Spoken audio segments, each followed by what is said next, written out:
Today, Say News will be delving deep on the international movement known as Earth Day.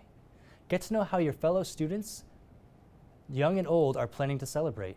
And later, we have an in-depth interview with an environmentalist. Then we'll be taking a peek at what the Sustainability Committee at Seneca has been up to, and more. But first, let's check in with Jermaine to learn more about Earth Day. Thank you, Ian. I am here just outside of where the TBG kids will be hosting their special Earth Day event. Now, Earth Day is on the 22nd of April and is a very important day because it brings awareness to environmental and pollution issues. And the TBG kids are definitely doing their part in ensuring that that happens. Now, what you can expect from this event are loads of fun for the entire family, including the planting of trees and hearing environmentally themed stories. I have the honor of being joined here with a teacher from the teaching gardens, Brody Carr. Now, Brody, could you tell me a little bit more of what we can expect from this event? Sure. So as you've said, there's lots to do for the families. There is a face painting table that's happening where the kids can feel as though they're really a part of the event by getting their face painted with images that suit the theme, as well as smoothie bikes, so you can get a little bit more healthy, get your exercise of the day, and make some smoothies for yourself with things that grow in the garden. So with an activity like that, we're really helping families and kids to learn that it's worth it to grow your own food and eat from the gardens. Then there is also planting happening where kids really learn how to grow their own foods with a small garden that might be around their community, close to their homes. And there's also some activities taking place where they really get to learn about the health of our ravines, what they can do to make sure that the environmental health of the surrounding space is protected, as well as some activities that teach them about proper recycling methods and the huge problem we face with just garbage in our environment. So there's going to be a lot to do, and we're going to cover all that for families that come visiting for Earth Day. Okay, what's your main goal in this year's event? What's the main thing you guys wish to accomplish? Just like every year, we hope that the families that are coming out not only think about the environmental well-being of our natural spaces within the city, not just that one day of the year, April 21st or April 22nd, which is the official Earth Day, but that they think about it every day in their daily lives. So yeah, that's the main goal. But then there's also another aspect of fun to the whole event. So being eco-friendly doesn't have to be this task that's inconvenient in any way, but rather that it's you can have fun while being eco-friendly. So I hope families get that message too. Okay, thank you very much. And there you have it. Feel free to bring your entire family out for lots of fun in the park and the gardens. Ian? From out in the field and into the streets, Paula went out to see what Seneca students know about Earth Day. Let's take a look. What do you know about Earth Day? So Earth Day is a day where we as society do our best to reduce our carbon footprints by either turning off lights, not using the cars, biking to work, mailing a letter or instead of texting, walking to work instead of actually driving like 5 minutes to take out. I know about Earth Day and like Earth Hour and stuff.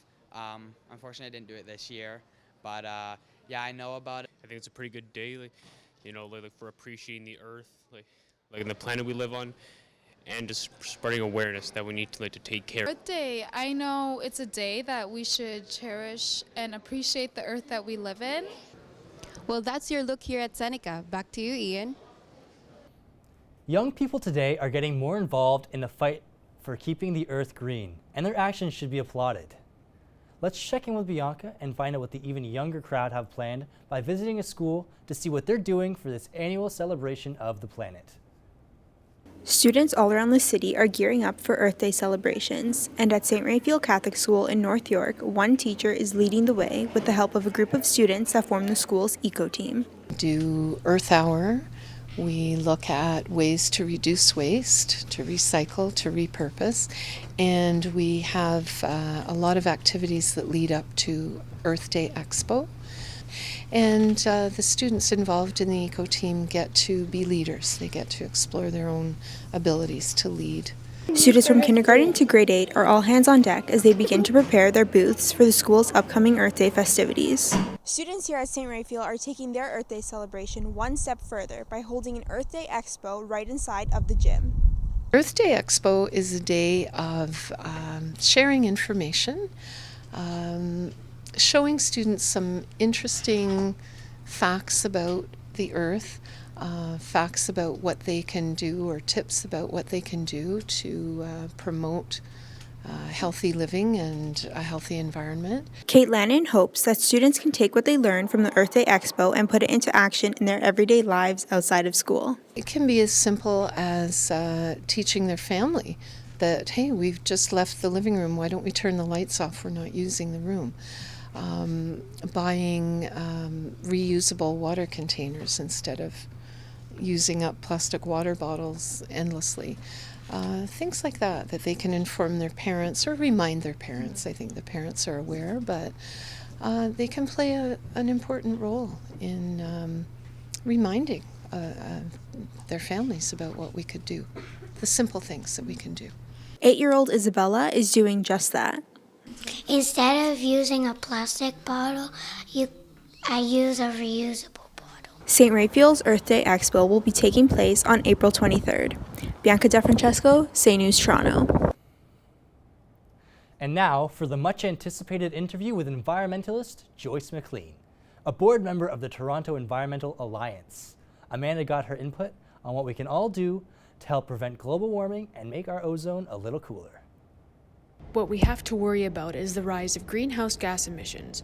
The danger lies in the rapid increase of these emissions in Earth's atmosphere. Human activity affects the climate because of our fossil fuels, deforestation, and intensive agriculture. For instance, if you own a car, maybe you should consider selling your car or taking the transit. That's a very important way, because one thing that we know is that anytime we are burning fossil fuels, we're contributing to the destruction of our environment.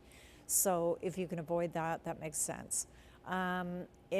Just planting and participating in gardening and planting trees, that's a very positive way to engage your fellow community to get outside, enjoy the actual environment, make a connection with the earth. I think we've forgotten where we come from. Yearly tree planting helps us build our urban forest.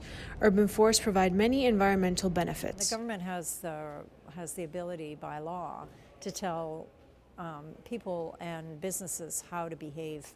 And my personal opinion is that we have not been strong enough to support positive change that will in fact protect human health and our environment into the future. So for instance, we all have heard about electric cars.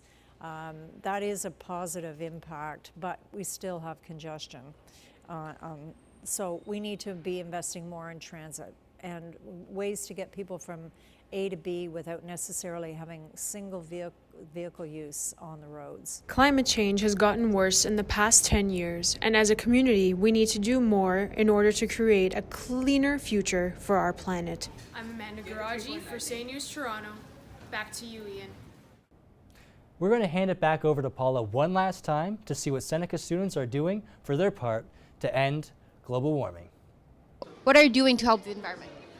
I'm going to be turning off a lot of my lights. I've also been switching a lot of my household light bulbs to the energy efficient ones.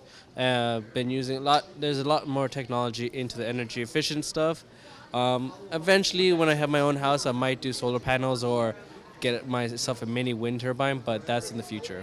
Recycling, so like not throwing recycling the materials into the garbage and garbage materials in recycling. So, and also like they try to walk or ride or just ride my bike a little more instead of driving, like just to save pollution stuff. Yeah, my car, it's not hybrid or anything like that. Like I'm not really an activist or anything like that, but I think such a small amount, like for Earth Hour or Earth Day, I don't think like it's such a small percentage of people who care about it, and I don't think it does. Like, I'm not saying it's bad. I'm saying it's great for the people who do it, but it's like I said, such a small percentage of people who care about Earth Hour and Earth Day and actually participate in it.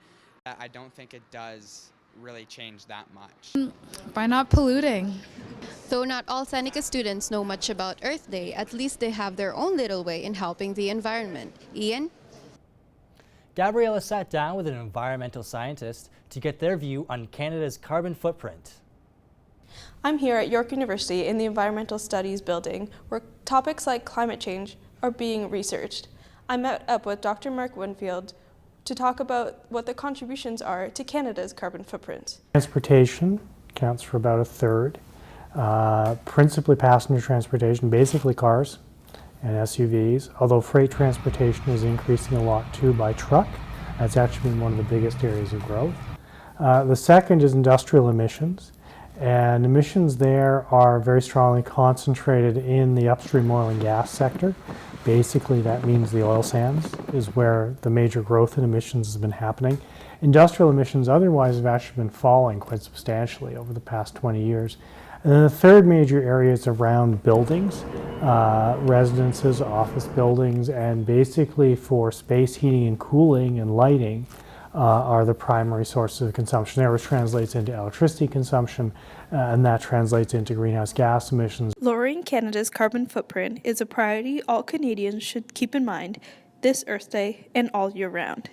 A few simple changes you can make to lower your carbon footprint include: if you can take transit, if you can ride a bike, if you can walk to work and school where that's feasible, those are good ways of reducing greenhouse gas emissions. The other thing that you have control over in particular is your house. Sometimes, depends on where you live, but if you own where you live, you can do energy efficiency upgrades to your house. You may even go even further and consider the possibility of installing solar PV panels on the roof and actually generating some of your own carbon-free electricity. Some people are also moving very strongly into hybrid or electric vehicles, and that's another area where we can make quite a bit of progress. For more information on how to reduce your carbon footprint, you can visit the Environment Canada website. I'm Gabriella Ianello for Say News. And finally, we have a story a little closer to home. Ebony went to the recent Waste Management Fair to see what the Seneca Environmental Association is up to. Hi, I'm Ebony Temple and I'm here at the Markham Seneca campus. So we are at the waste management event that they're having here today. I got a chance to speak with some of the persons who are part of the group that put on the event today. So keep watching so you can see some more.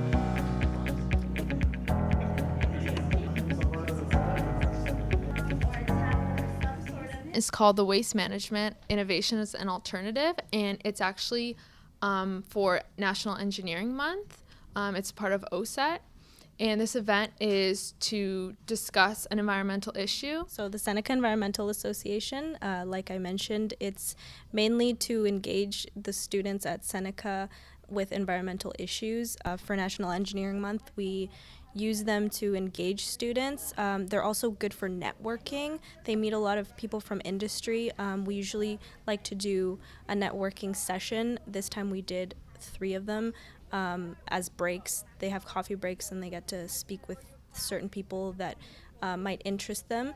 And it's good for awareness as well. If they come here, they learn a lot. And that's mainly the reason why we started the club, is to raise awareness about environmental issues. They had a few speakers for the day, one of which was from Paula, who is actually a Seneca College student, and she was speaking on behalf of Ripple Farms.